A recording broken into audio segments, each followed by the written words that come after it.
Lacey over here at Bobby Combs RV Center in Coeur d'Alene, Idaho.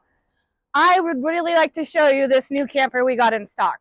It's a Real Lite HS 2114, new floor plan. It has a full bathroom, not the separate wet bath, and a brand new color scheme. Let's go check it out. Okay, so this part's for the ladies. You have actual counter space and a huge bathroom in a camper. You don't feel like you're smushed. The color scheme is to die for. It's got a TV, like giant sink, stainless steel, solar panel already on the roof, refrigerator, super big fridge, and you can open it from either side. Awesome. 4-person dinette and a slide out. And then the bed up here is a full-size queen and another TV also as well. Storage on the side, everywhere on the sides. And this is the bathroom I wanted to show you.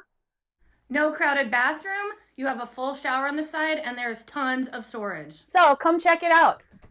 Coeur d'Alene, Idaho, Bobby Combs RV Center, 1212 Appleway Avenue. Ask for Lacey.